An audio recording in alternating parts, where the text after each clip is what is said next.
ಸಂಜೆ 6 ಗಂಟೆಯ ಸಮಯ.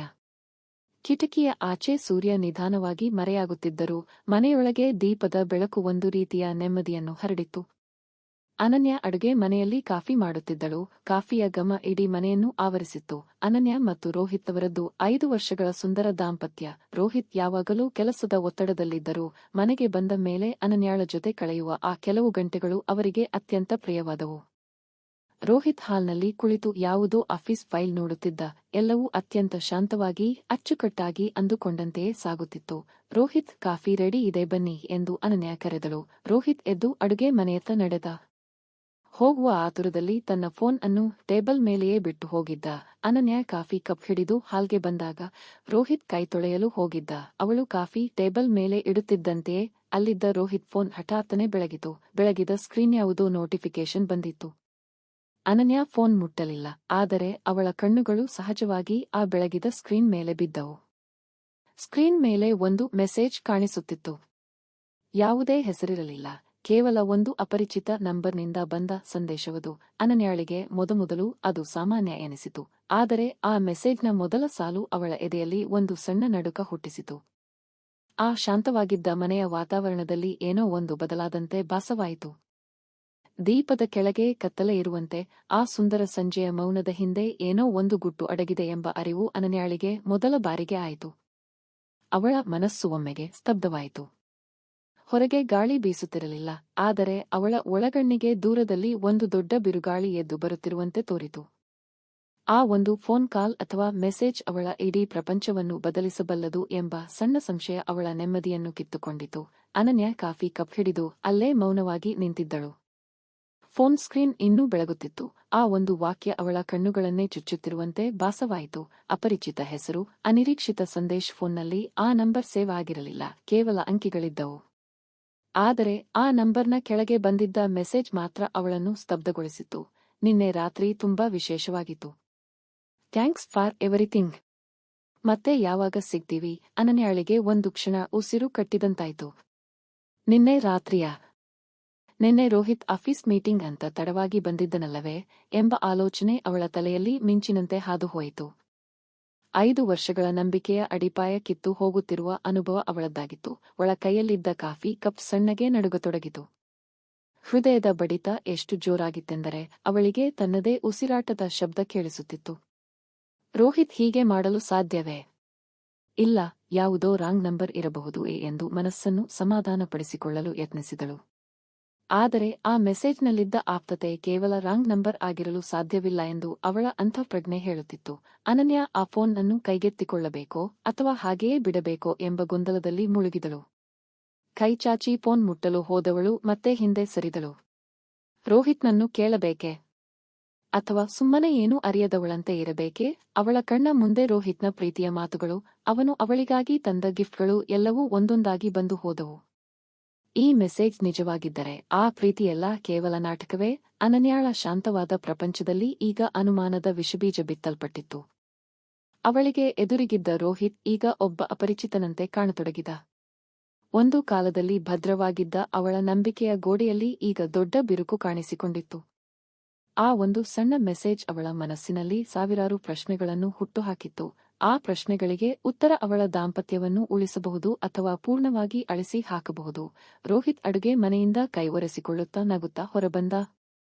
ಅವನ ಮುಖದಲ್ಲಿ ಯಾವುದೇ ಆತಂಕವಿರಲಿಲ್ಲ. ಯಾವುದೇ ಗುಟ್ಟನ್ನು ಅಡಗಿಸಿಟ್ಟ ಮುಜುಗರವಿರಲಿಲ್ಲ.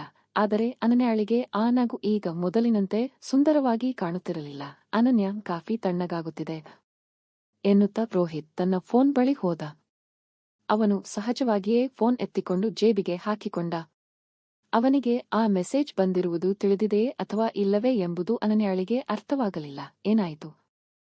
ಯಾಕೆ ಹಾಗೆ ನೋಡ್ತಾ ಇದ್ದೀಯಾ ಎಂದು ರೋಹಿತ್ ಕೇಳಿದಾಗ ಅವಳು ಒಮ್ಮೆಲೆ ಚೇತರಿಸಿಕೊಂಡಳು. ಏನೂ ಇಲ್ಲ, ಸುಮ್ಮನೆಯ ಎಂದು ಹೇಳಿ ಅವಳು ಅಲ್ಲಿಂದ ಮುಖ ತಿರುಗಿಸಿದಳು. ಅನನ್ಯಾಳ ಮನಸ್ಸಿನಲ್ಲಿ ಈಗ ಸಾವಿರಾರು ಪ್ರಶ್ನೆಗಳ ಮೆರವಣಿಗೆ. ನಿನ್ನೆ ರಾತ್ರಿ ಅವನು ಆಫೀಸ್ನಲ್ಲಿ ಇದ್ದೆ ಅಂದಿದ್ದು ಸುಳ್ಳೇ? ಆ ನಂಬರ್ ಯಾರದ್ದು ಇರಬಹುದು? ಅವನು ಫೋನ್ ಚೆಕ್ ಮಾಡಿದ ಮೇಲೆ ಯಾಕೆ ಅದರ ಬಗ್ಗೆ ಪ್ರಸ್ತಾಪಿಸಲಿಲ್ಲ? ಅವಳಿಗೆ ರೋಹಿತ್ನ ಪ್ರತಿಯೊಂದು ಚಲನವಲನವೂ ಈಗ ಅನುಮಾನಾಸ್ಪದವಾಗಿ ಕಾಣುತ್ತಿತ್ತು. ಅವನು ಫೋನ್ನಲ್ಲಿ ಟೈಪ್ ಮಾಡುತ್ತಿರುವಾಗ ಅವಳ ಕಣ್ಣುಗಳು ಅವನ ಬೆರಳುಗಳನ್ನೇ ಗಮನಿಸುತ್ತಿದ್ದವು. ಅನನ್ಯಾಳ ಮನಸ್ಸಿನಲ್ಲಿ ದೊಡ್ಡ ಹೋರಾಟ ನಡೆಯುತ್ತಿತ್ತು. ಒಂದು ಮನಸ್ಸು ಹೇಳುತ್ತಿತ್ತು, ನೇರವಾಗಿ ಕೇಳಿಬಿಡು.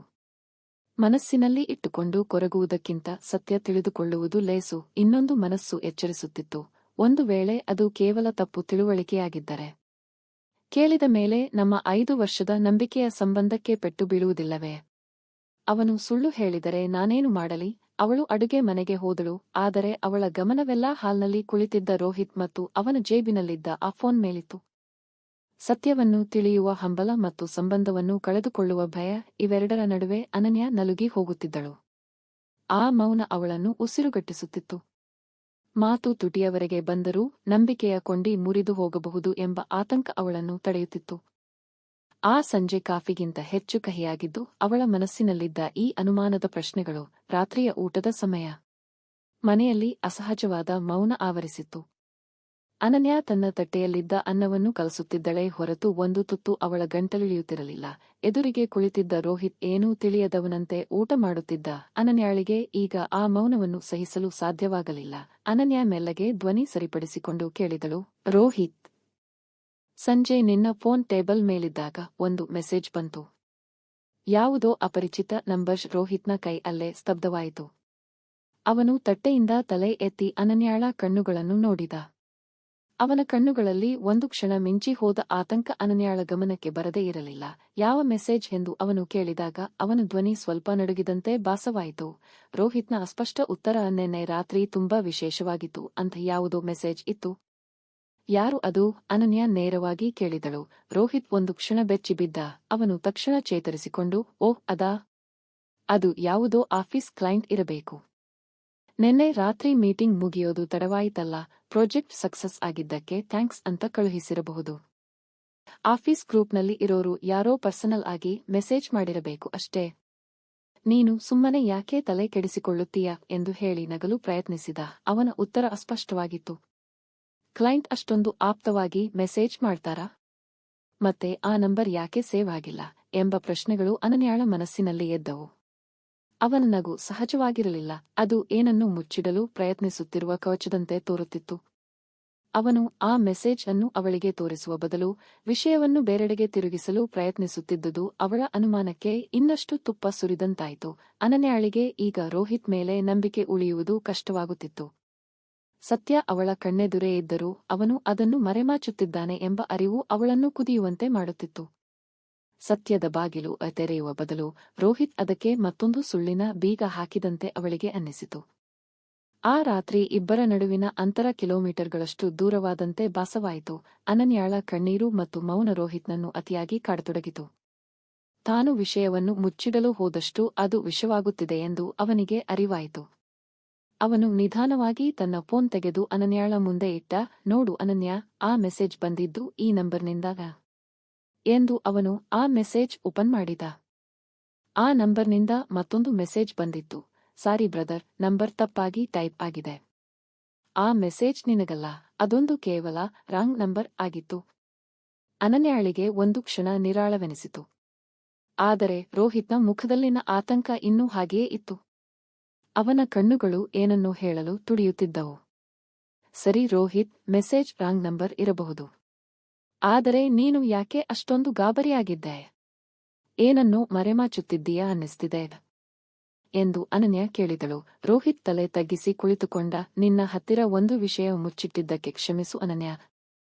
ನಿನ್ನೆ ರಾತ್ರಿ ನಾನು ಆಫೀಸ್ ಮೀಟಿಂಗ್ನಲ್ಲಿ ಇರಲಿಲ್ಲ. ಕಳೆದ 15 ದಿನಗಳಿಂದ ನನ್ನ ಕೈಯಲ್ಲಿ ಕೆಲಸವಿಲ್ಲವೇ ಅಂದ.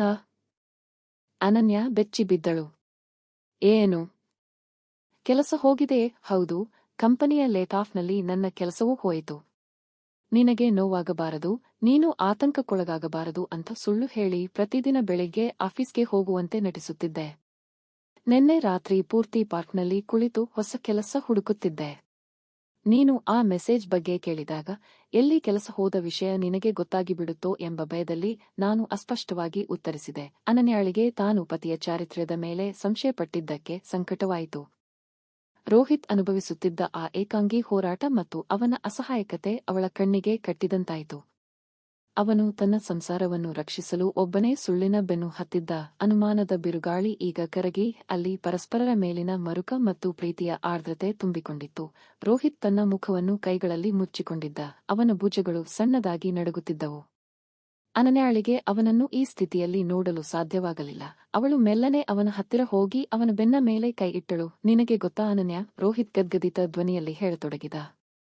ನಾನು ಆಫೀಸ್ ಮೀಟಿಂಗ್ ಅಂತ ಸುಳ್ಳು ಹೇಳಿ ಆಚೆ ಹೋದಾಗಲೆಲ್ಲ ನನ್ನ ಹೃದಯ ಚೂರಾಗುತ್ತಿತ್ತು. ಮನೆಯ ಜವಾಬ್ದಾರಿ, ಏನೇ ನಿನ್ನ ಕನಸುಗಳು, ಇವೆಲ್ಲವನ್ನು ನಾನು ಒಬ್ಬನೇ ಹೇಗೆ ನಿಭಾಯಿಸಲಿ ಎಂಬ ಭಯ ನನ್ನನ್ನು ಕಾಡುತ್ತಿತ್ತು.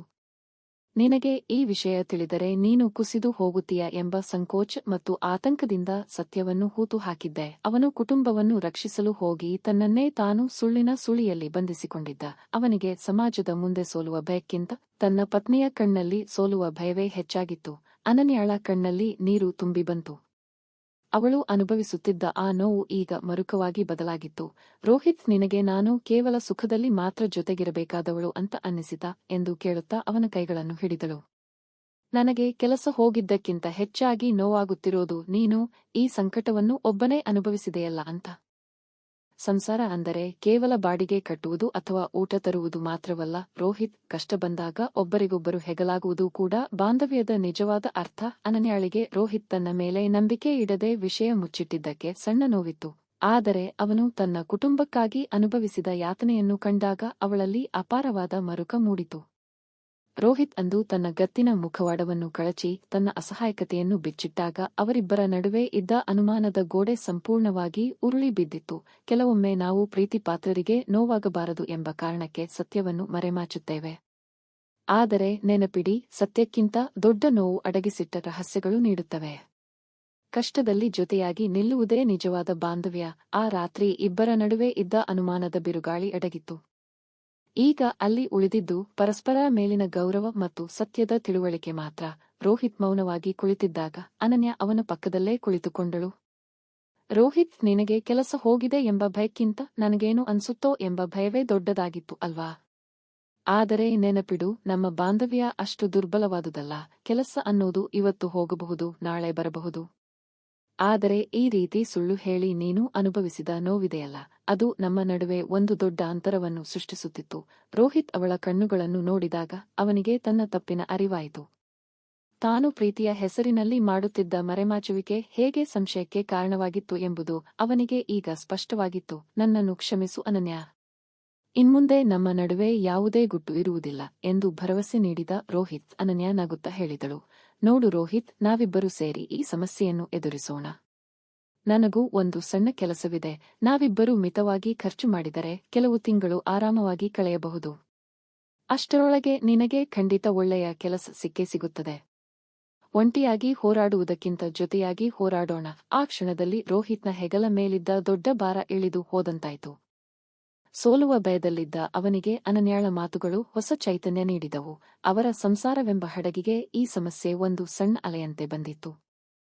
ಆದರೆ ಆ ಅಲೆ ಅವರನ್ನು ಮುಳುಗಿಸುವ ಬದಲು ಒಬ್ಬರಿಗೊಬ್ಬರು ಎಷ್ಟು ಮುಖ್ಯ ಎಂಬುದನ್ನು ನೆನಪಿಸಿತ್ತು. ಅನುಮಾನದಿಂದ ಆರಂಭವಾದ ಆ ಸಂಜೆ ಅಪಾರವಾದ ನಂಬಿಕೆ ಮತ್ತು ಹೊಸ ಆಶಾವಾದದೊಂದಿಗೆ ಕೊನೆಗೊಂಡಿತು.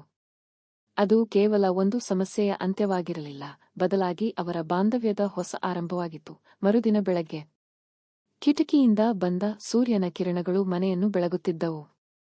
ಆದರೆ ಈ ಬೆಳಕು ಕೇವಲ ಹೊರಗಿನದ್ದಾಗಿರಲಿಲ್ಲ. ಅನನ್ಯ ಮತ್ತು ರೋಹಿತ್ ಅವರ ಮನಸ್ಸಿನ ಕತ್ತಲೆಯೂ ದೂರವಾಗಿತ್ತು. ಆ ಒಂದು ತಪ್ಪಾಗಿ ಬಂದ ಮೆಸೇಜ್ ಅವರ ಜೀವನದ ದೊಡ್ಡ ಸತ್ಯವನ್ನು ಹೊರಹಾಕುವ ಕನ್ನಡಿಯಾಗಿತ್ತು. ಆ ರಾಂಗ್ ನಂಬರ್ ಬರದೇ ಹೋಗಿದ್ದರೆ ರೋಹಿತ್ ಇನ್ನೂ ಸುಳ್ಳಿನ ಸುಳಿಯಲ್ಲಿ ನರಳುತ್ತಿದ್ದ. ಅನನ್ಯ ನಂಬಿಕೆಯ ಹೆಸರಿನಲ್ಲಿ ಸತ್ಯದಿಂದ ದೂರವಿರುತ್ತಿದ್ದಳು. ಕೆಲವೊಮ್ಮೆ ಜೀವನದಲ್ಲಿ ಬರುವ ಸಣ್ಣ ಅಡೆತಡೆಗಳು ನಾವು ತಪ್ಪು ದಾರಿಯಲ್ಲಿ ಸಾಗದಂತೆ ತಡೆಯುವ ಎಚ್ಚರಿಕೆಯ ಗಂಟೆಗಳಾಗುತ್ತವೆ. ರೋಹಿತ್ ಈಗ ಶಾಂತವಾಗಿದ್ದ. ಅವನು ಕಾಫಿ ಕುಡಿಯುತ್ತಾ ಅನನ್ಯಾಳನ್ನು ನೋಡಿ ಹೇಳಿದ, ನನಗೆ ಈಗ ಅರ್ಥವಾಗುತ್ತಿದೆ ಅನನ್ಯ, ಮೌನಕ್ಕಿಂತ ಮಾತು ಎಷ್ಟು ಶಕ್ತಿಯುತ ಅಂತ. ನಾವು ಮಾತನಾಡದೆ ಮೌನಕ್ಕೆ ಶರಣಾದಾಗ ಆ ಜಾಗವನ್ನು ಅನುಮಾನಗಳು ಆಕ್ರಮಿಸಿಕೊಳ್ಳುತ್ತವೆ. ಅನನ್ಯ ನಗುತ್ತಾ ಉತ್ತರಿಸಿದಳು, ಹೌದು ರೋಹಿತ್, ದಾಂಪತ್ಯದಲ್ಲಿ ಸಂಭಾಷಣೆ ಅಂದರೆ ಕೇವಲ ಹರಟೆ ಅಲ್ಲ. ಅದು ನಮ್ಮ ಭಯ, ಆತಂಕ ಮತ್ತು ಕನಸುಗಳನ್ನು ಹಂಚಿಕೊಳ್ಳುವ ವೇದಿಕೆ. ನಮ್ಮ ನಡುವೆ ಮಾತು ಇರುವವರೆಗೂ ಯಾವ ಅನುಮಾನವೂ ನುಸುಳಲು ಸಾಧ್ಯವಿಲ್ಲ. ರೋಹಿತ್ ಹೊಸ ಹುರುಪಿನಿಂದ ತನ್ನ ಲ್ಯಾಪ್ಟಾಪ್ ತೆರೆದ. ಈ ಬಾರಿ ಅವನಿಗೆ ಆತಂಕವಿರಲಿಲ್ಲ, ಬದಲಾಗಿ ತನ್ನ ಪತ್ನಿಯ ಬೆಂಬಲವಿದೆ ಎಂಬ ಧೈರ್ಯವಿತ್ತು. ಅನನ್ಯ ಅವನ ಪಕ್ಕದಲ್ಲೇ ಕುಳಿತು ಅವನಿಗೆ ಇಷ್ಟವಾದ ತಿಂಡಿಯನ್ನು ನೀಡಿದಳು. ಅವರ ಮನೆಯಲ್ಲಿ ಈಗ ಮತ್ತೆ ಮೊದಲಿನಂತೆ ಶಾಂತಿ ಇತ್ತು, ಆದರೆ ಆ ಶಾಂತಿಯಲ್ಲಿ ಈಗ ಪರಸ್ಪರರ ಮೇಲಿನ ನಂಬಿಕೆಯ ಹೊಸ ಆಳವಿತ್ತು. ಬಾಂಧವ್ಯ ಎಂಬುದು ಬರೀ ಸುಖದ ಹಾದಿಯಲ್ಲ, ಅದು ಕಷ್ಟದ ಮಳೆಯಲ್ಲಿ ಒಬ್ಬರಿಗೊಬ್ಬರು ಛತ್ರಿಯಾಗುವ ಕಲೆ. ಅನುಮಾನದಿಂದ ಶುರುವಾದ ಆ ಸಂಜೆ ಅರಿವಿನ ಬೆಳಕಿನೊಂದಿಗೆ ಮುಕ್ತಾಯವಾಗಿತ್ತು. ಈ ಕತೆ ನಿಮ್ಮ ಮನಸ್ಸಿಗೆ ತಟ್ಟಿದ್ದರೆ ಒಂದು ಲೈಕ್ ನೀಡಿ, ನಿಮ್ಮವರೊಂದಿಗೆ ಶೇರ್ ಮಾಡಿ. ಇನ್ನೂ ಇಂತಹ ಮನಮುಟ್ಟುವ ಕತೆಗಳಿಗಾಗಿ ನಮ್ಮ ಚಾನೆಲ್ಗೆ ಸಬ್ಸ್ಕ್ರೈಬ್ ಮಾಡೋದನ್ನು ಮರೆಯಬೇಡಿ.